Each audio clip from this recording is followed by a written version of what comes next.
Hello student, आज का हमारे पास जो टॉपिक है वो जो कि हमारे पास चल रहा है moment of inertia in some simple cases, जिसके ऑलरेडी हम 6 सिंपल केसेस कर चुके हैं। This is the 7th case और इस लेक्चर में हम ये 7th केस करेंगे और ये इस टॉपिक का लास्ट केस होगा। क्लियर? तो बिना टाइम वेस्ट किए हम अपना इसको रीड करते हैं कि इसमें हमें क्या क्या कंडीशन गिवन है, देन उसका फिर हम सॉल्यूशन करते हैं। देखो, a uniform solid rectangular block मतलब जैसे कि मैंने आपको बताया था रेक्टेंगुलर पैरेललोपाइड लाइक उस तरीके से। क्लियर? तो वही चीज है। तो और उसका जो हमारे पास रेक्टेंगुलर ब्लॉक है उसका जो मास है वो m है और उसकी जो डायमेंशन दे दी वो हमें दे दी 2a 2b 2c। तो यहाँ पे डायमेंशन हमें 2a 2b then 2c। Clear? यहाँ तक हमें सबसे पहले जो फर्स्टली इसमें फाइंड करना है, find the equation of momental ellipsoid. हम मोमेंटल इलिप्सॉइड पढ़ चुके हैं, अब वहां पे हमने उसकी इक्वेशन भी फाइंड की है कि मोमेंटल इलिप्सॉइड की इक्वेशन क्या होती है। सिर्फ हमने जो उसमें वैल्यूज पुट करनी है वो वैल्यू फाइंड करेंगे, देन उस इक्वेशन में पुट कर देंगे। क्लियर? हमें इक्वेशन फाइंड करनी है मोमेंटल इलिप्सॉइड की फॉर ए कॉर्नर ओ के लिए, जो ओ है हमारे पास ऑफ द ब्लॉक का जो कॉर्नर ओ है उसके लिए। फिर यहाँ पे देखो referred to the axes through O as coordinate axes. यहाँ से देखो ये हमारे पास जो है उन्होंने बोला है कि जो हमारे पास कोऑर्डिनेट एक्सिस होते हैं वो हमें ओ से लेके जाने हैं। जैसे कि मैंने मान लिया यहाँ पे x why this Z. Clear? तो इस लाइन में यही चीज बोली हुई है कि यहाँ पे हम कोऑर्डिनेट लेंगे ओ से। Hence determine the moment of inertia about O dash। और जहाँ पे O dash जो है वो पॉइंट डायगनली अपोजिट है टू O के। अब देखो ये बॉक्स बनेगा हमारे पास, इसका जो डायगनली होगा वो ये होगा, तो इसके डायगनली अपोजिट होगा, तो ये वाला पॉइंट हो जाएगा हमारे पास O dash। क्लियर? तो इसमें हमें ओवरव्यू मेन क्या दिया है कि हमारे पास एक रेक्टेंगुलर ब्लॉक है जो कि सॉलिड है, इसका मास जो m है, देन इनकी ये मेरे पास डायमेंशन है। तो सबसे पहले मुझे इसका मोमेंटल इलिप्सॉइड फाइंड करना है अबाउट इसके ओके को जो ब्लॉक का कॉर्नर ओ है। ठीक है? फिर इसी ओ से हमने यहाँ पे कोऑर्डिनेट एक्सिस ले लिए O X O Y O Z. Clear? फिर हमें क्या है मोमेंट ऑफ इनर्शिया फाइंड करना है, डिटरमाइन करना है अबाउट ओ डैश, जो कि ओ डैश जो है इसके डायगनली अपोजिट प्रेजेंट है। क्लियर? अब देखो ये पूरा का पूरा डायग्राम मैंने आपको समझा दिया, क्या हो गया। अब देखो यहाँ पे लेट एक्स और वाई और जेड एक्सिस जो है हमारे पास X Y and Z axis be taken along the axes of the length, जिनकी लेंथ क्या है मेरे पास, इसकी लेंथ 2a है, ठीक है, और यहाँ पे 2b है 2c है, इसके अलोंग ली है। क्लियर? अब देखो यहाँ पे मैंने लिखा हुआ है by the parallel theorem, then A B C ये सब फाइंड किए हुए हैं, डी ई एफ। और सबसे पहले मैं बताना चाहूंगी कि A B C D F क्यों फाइंड किए हैं। देखो जो हमारे पास मोमेंटल इलिप्सॉइड की इक्वेशन होती है वो होती है दिस। तो इसमें मुझे इस इक्वेशन को फाइंड करने के लिए A B C D E F ये फाइंड करना पड़ेगा। और ए क्या होता है, ए बी सी जो होते हैं हमारे पास मोमेंट ऑफ इनर्शिया होते हैं about x axis y axis z axis. Clear? और डी ई एफ जो होते हैं हमारे पास प्रोडक्ट ऑफ इनर्शिया होते हैं with respect to y z axis z x axis और एक्स वाई एक्सिस। क्लियर? तो इस इक्वेशन को फाइंड करने के लिए सबसे पहले मुझे इनको फाइंड करना पड़ेगा, तो उन्हीं के लिए हमने यहाँ से A B C D E F से सारा का सारा निकाला हुआ है। अब ये किस तरीके से निकाला है वो चीज मैं आपको बताने वाली हूँ। यहाँ पे हमने यूज किया है बाय द पैरेलल थ्योरम। किस तरीके से यूज किया वो बताऊंगी। जैसे कि मैंने पूरा का पूरा अपना रेक्टेंगुलर ब्लॉक है, इसमें मैंने यहाँ पे इसके सेंटर से ये सेंटर पे ले लिया जी, इसका ब्लॉक का सेंटर हो गया। यहाँ से मैंने कोऑर्डिनेट ले लिए जी एक्स जी वाई और जी जेड। क्लियर? अब देखो मुझे इस पूरे ब्लॉक का मोमेंट ऑफ इनर्शिया निकालना है अबाउट ओ एक्स। ए जो है ए का क्या मतलब होता है, moment of inertia about x axis. तो यहाँ पे एक्स एक्सिस क्या है मेरे पास ओ एक्स है, तो मुझे इस पूरे के पूरे रेक्टेंगुलर ब्लॉक का अबाउट ओ एक्स क्या है मोमेंट ऑफ इनर्शिया फाइंड करना है। अब मोमेंट ऑफ इनर्शिया किस तरीके से फाइंड करूंगी, ये चीज चेक करना है। क्लियर? देखो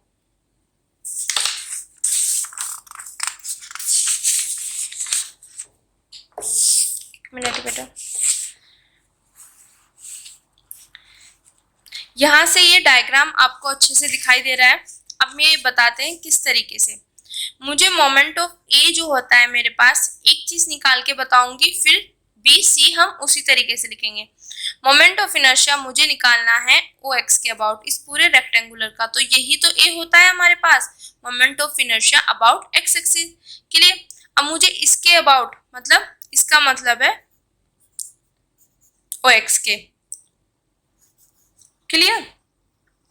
अब देखो यहाँ पे ये सेंटर वाला मैंने क्यों लिया, थ्योरम ऑफ पैरेलल एक्सिस क्या होता है, दिस, इसके अबाउट, जैसे कि हमारे पास बॉडी होती है, ऐसे कोई भी बॉडी होती है इसके सेंटर से, और मुझे इस बॉडी का मोमेंट ऑफ इनर्शिया अबाउट इसके निकालना है, तो ये क्या इक्वल होता है मेरे पास, इसका मोमेंट ऑफ इनर्शिया आई ले लिया, इसका आईसीएम ले लिया, तो ये होगा आईसीएम जो सेंटर से पास करता है प्लस पूरी बॉडी का मास, और इनके बीच की जो डिस्टेंस है मैंने एच मान ली, एच इसकी है। यही तो होता है पैरेलल थ्योरम।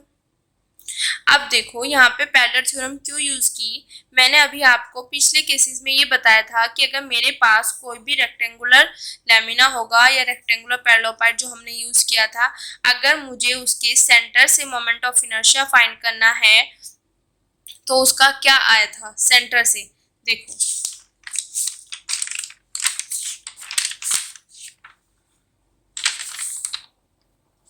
ये चीज, moment of inertia of the rectangular parallelopiped का, यही तो था सेंटर्स, वो चीजें। अबाउट ओ एक्स मेरे पास क्या आया था, इसका मोमेंट ऑफ इनर्शिया निकल के,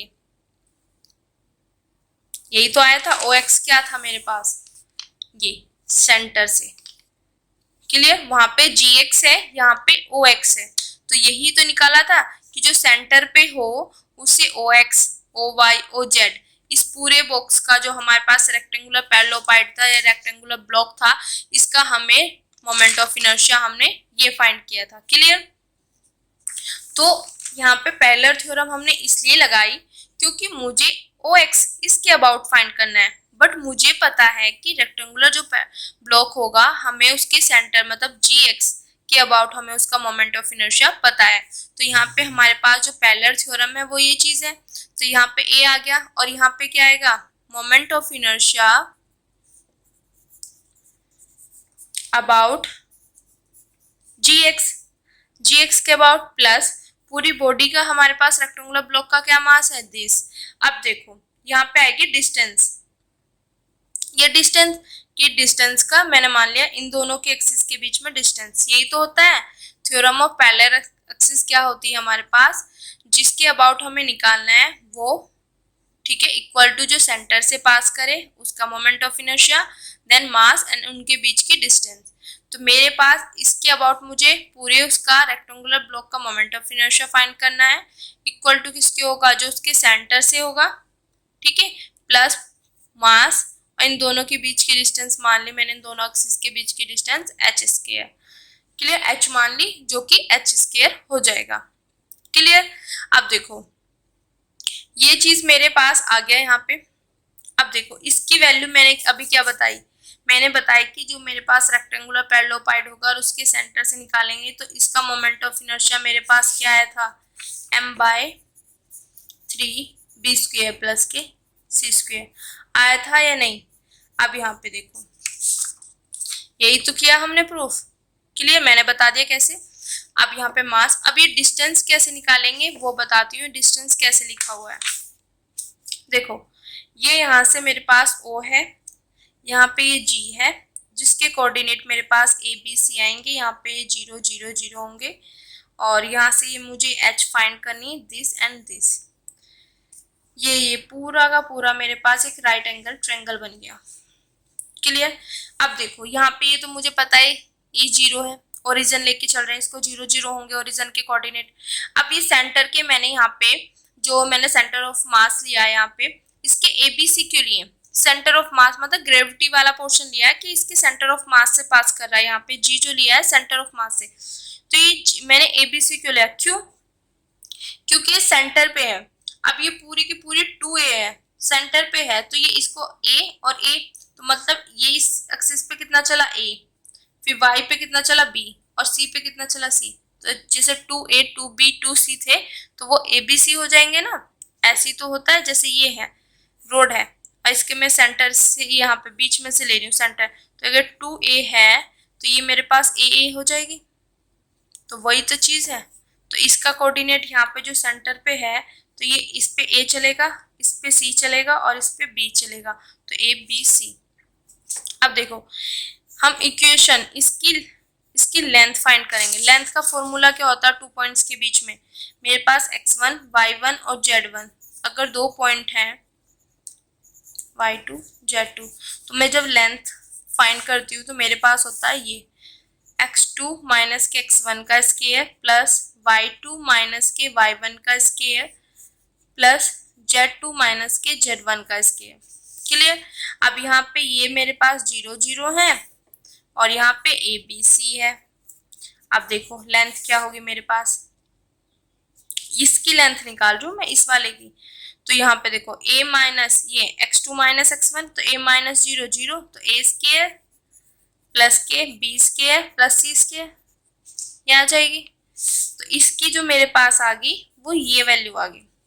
अब ये मेरे पास राइट एंगल ट्रायंगल है, तो बाय द पाइथागोरस थ्योरम मेरे पास क्या होता है, हाइपोटेन्यूज का स्क्वायर इक्वल टू बेस का स्क्वायर प्लस के परपेंडिकुलर का स्क्वायर। तो हाइपोटेन्यूज मेरे पास ये वाला है, इसका स्क्वायर करूँ तो स्क्वायर रूट हट जाएगा, तो यहाँ से आएगा मेरे पास a स्क्वायर प्लस के b square plus c square. Base, अब बेस की बात करते हैं। ये इसमें ये तो परपेंडिकुलर हो गया ना, तो ये मेरे पास आ गया यहाँ पे h स्क्वायर, जो कि मुझे फाइंड करनी है। क्लियर? अब बेस यहाँ पे इस पे कितना चला, ये 2a है, तो यहाँ पे जो कोऑर्डिनेट है वो a है, तो इसका मतलब ये a चला ना, तो यहाँ पे इसकी वैल्यू क्या होगी a, तो यहाँ पे a स्क्वायर। अब मेरे को तो h स्क्वायर की वैल्यू फाइंड करनी, ये इधर जाएगा, इससे ये कैंसिल हो गया, या ये बोल दो इधर जाके माइनस में तब 0 बन जाएगा, या कैंसिल कर दो तो b square plus c square. तो इस h स्क्वायर की जगह मेरे पास आ जाएगा b स्क्वायर प्लस के c स्क्वायर। तो क्लियर? आपको कैसे पता चला ये? ठीक है, इसमें कुछ नहीं करना है, सिंपल मेरे पास ये रेक्टेंगुलर ब्लॉक आ गया। क्लियर? तो मुझे मेमोंटल इलिप्सॉइड की इक्वेशन फाइंड करनी है, उसमें मेरे को A B C D E F इन 6 की जरूरत पड़ेगी। तो सबसे पहले मैं ए फाइंड करती हूँ। ए मतलब मोमेंट ऑफ इनर्शिया अबाउट ओ और एक्स एक्सिस के। तो उसके लिए कैसे फाइंड करेंगे, मुझे ये याद है कि मैंने अभी ना रेक्टेंगुलर पैरेललोपाइड किया था, मतलब बॉक्स की तरह। तो उसमें क्या है, मैंने यहाँ से सेंटर से ये वाला जो सेंटर से पास किया था उसका मोमेंट ऑफ इनर्शिया पूरे ब्लॉक का निकाल लिया था। तो ये तो और ये दोनों पैरेलल है, तो मुझे क्या लगा ये तो पैरेलल थ्योरम यूज हो रही है। About moment of inertia about this equal to होगा moment of inertia about this plus mass पूरे का और इनके बीच की डिस्टेंस, ये आ गया। ठीक है, तो डिस्टेंस मैंने बता दी किस तरीके से निकाली, वो चीज रख दी। और ये हम अभी करके आए हैं कि m/3 b स्क्वायर प्लस के c स्क्वायर होता है अबाउट gx। क्लियर? समझ आ गया? अब देखो इसको जब मैं सॉल्व करूंगी तो ये सेम है m और m, तो इसका क्या हो जाएगा 4m/3 b square plus c square. Similarly जब हम b c के लिए निकालेंगे वो भी इसी तरीके से करेंगे। आप अपना करके देख सकते हो, अगर आपको कोई भी डाउट आता है तो कमेंट बॉक्स में मैसेज कीजिए। क्लियर? अब देखो डी, ए बी सी निकल के हमारे पास, अब आता है डी। डी क्या होता है, प्रोडक्ट ऑफ इनर्शिया होता है विद रिस्पेक्ट टू, वहां पे तो वाई जेड, अब यहाँ पे ओ वाई और ओ जेड एक्सिस। क्लियर? तो यहाँ पे भी हमने जब अपना पैरेलल एक्सिस थ्योरम की थी तो वहां पे हमने प्रोडक्ट के लिए भी तो निकाला था। प्रोडक्ट के लिए क्या निकाला था, moment of product of inertia about this equal to होगा product of inertia about this, जो उसके सेंटर से वो वाली चीजें प्लस मास, और ये वो वाले कोऑर्डिनेट थे जो उसके सेंटर पे थे, तो यहाँ पे वो वाले कोऑर्डिनेट, यही तो होता था। तो अब वही चीज हम यहाँ पे करें, D equal to product of inertia, हमें इसका निकालना था अबाउट ओ वाई और sorry with respect to O y और ओ जेड। तो हम प्रोडक्ट ऑफ इनर्शिया निकालेंगे with respect to G y और जी जेड प्लस मास आ गया पूरे रेक्टेंगुलर का। अब यहाँ पे देखो, जब वहां पे किया था हमने तो मेरे पास यहाँ पे था एक्स इस तरीके से बार लिखा हुआ ना, ये एक्स बार वाई बार जेड बार। तो वाई बार और जेड बार, तो यहाँ पे इसकी क्या वैल्यू है बी और इसकी वैल्यू क्या सी, तो बी बी और सी। क्लियर। और यहाँ से एक चीज रिजल्ट याद रखना कि जब हम किसी भी सेंटर से मतलब इस पे निकाल रहे हैं about product of inertia about G y sorry with respect to G y and G z, तो वो हमारे पास जीरो होगा बाय द सिमेट्री। क्लियर। तो जब ये जीरो बन गया तो मेरे पास एम बी सी हो गया, तो टोटल क्या हो गया एम बी सी। तो डी की वैल्यू क्या होगी मेरे पास एम बी सी। और सिमिलरली जब मैं ई की वैल्यू निकाल लूंगी तो बी की जगह क्या सी, सी की जगह क्या ए, एफ की निकालूंगी तो सी की जगह क्या ए, बी की जगह क्या ए की जगह क्या बी। वही चीज मैंने आपको बताई थी ए बी सी, ए को बी में चेंज करो, बी को सी में चेंज करो, सी को ए में। जब हमारे पास एक चीज आ जाए तो उसको इस तरीके से कर दो। अगर ये 4 मार्क्स में आता तो आपने शॉर्ट में ही करना है, 8 मार्क्स में आएगा तो आपको ये चीजें ये वाली जैसे मैंने ये निकाल के दिखाई है ना, इसी तरीके से ये निकाल के दिखाओगे आप, फिर सिमिलर ऐसे ही इसको लिखोगे। अब यहाँ से मेरे पास A B C D E F निकल चुके हैं। अब इनकी डायरेक्टली हम वैल्यू पुट करेंगे इक्वेशन ऑफ मोमेंटल इलिप्सॉइड। इसमें वैल्यू पुट की, यहाँ पे वैल्यू पुट कर दी सभी की। फिर इसको मैंने m एप्सिलॉन की पावर 4, इसको यहाँ पे 4m/3 सभी में कॉमन है।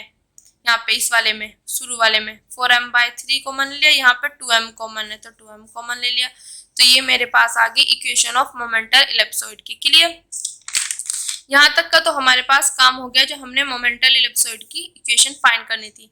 बट मुझे तो यहाँ पे मोमेंट ऑफ इनर्शिया भी तो फाइंड करना है अबाउट ओ डैश। क्लियर। तो मोमेंट ऑफ इनर्शिया जब हमने किया था मोमेंटल इलिप्सॉइड का तो वहीं पे हमने बोला था कि moment of inertia about O dash, about O dash किस तरीके से निकालेंगे, moment of inertia I equal to m epsilon की पावर 4/r², यही तो था। क्लियर। अब देखो m एप्सिलॉन की पावर 4 की वैल्यू ये सारी है मेरे पास, ये पूरी की पूरी पुट कर दी और r²। क्लियर। सिमिलर। अब देखो यहाँ पे r² की वैल्यू क्या हो, मतलब r की वैल्यू क्या होगी, x y z यहाँ पे क्या होंगे वो चीज भी तो चेक करेंगे क्योंकि अबाउट हमें ओ डैश करनी है। क्लियर। अब देखो यहाँ पे मैंने कोऑर्डिनेट लिखे हुए हैं ओ डैश के 2a 2b 2c। अब देखो ये पूरा का पूरा हमारे पास कॉर्नर है, तो यहाँ से जब इस पे चला होगा ये पूरे का पूरा 2a, फिर इस पे 2c और सॉरी 2b और 2c। तो ओ डैश के जो हमारे पास कोऑर्डिनेट आएंगे वो आएंगे 2a 2b 2c। क्लियर। किस तरीके से है, क्योंकि ये कॉर्नर है इसका, तो पूरी की पूरी लेंथ जो होगी देखो यहाँ से ये वाली मेरे पास पूरी की पूरी 2a होगी, ये 2c होगी, और जो इस तरीके से ये वाली है ये 2b होगी उस तरीके से। क्लियर। तो हमारे पास ओ डैश के जो कोऑर्डिनेट है 2a 2b 2c हो गए, और हमने मान ली कि ये पूरी पूरी जो डिस्टेंस है वो है मेरे पास r, मैंने r मान ली। क्लियर। तो अब डिस्टेंस का फॉर्मूला हम कैसे निकालते हैं, अभी तो बताया था मैंने, ये वाला डिस्टेंस का फॉर्मूला बताया था ना। अब इसकी जगह मेरे पास यहाँ पे क्या हो गए कोऑर्डिनेट देखो, यहाँ पे 0 0 और यहाँ पे 2a 2b 2c। तो मेरे पास यहाँ पे डायरेक्ट जो कोऑर्डिनेट, अब ये 0 0 तो है, यहाँ पे आगे मेरे पास 2a 2b 2c। तो जब मैं इसको करूंगी तो यहाँ पे 4a² 4b² 4c²। तो यहाँ से 4 जब मैं कॉमन लूंगी तो 2 आ जाएगा मेरे पास, रिमेनिंग इस तरीके से a² प्लस के b² प्लस के c²।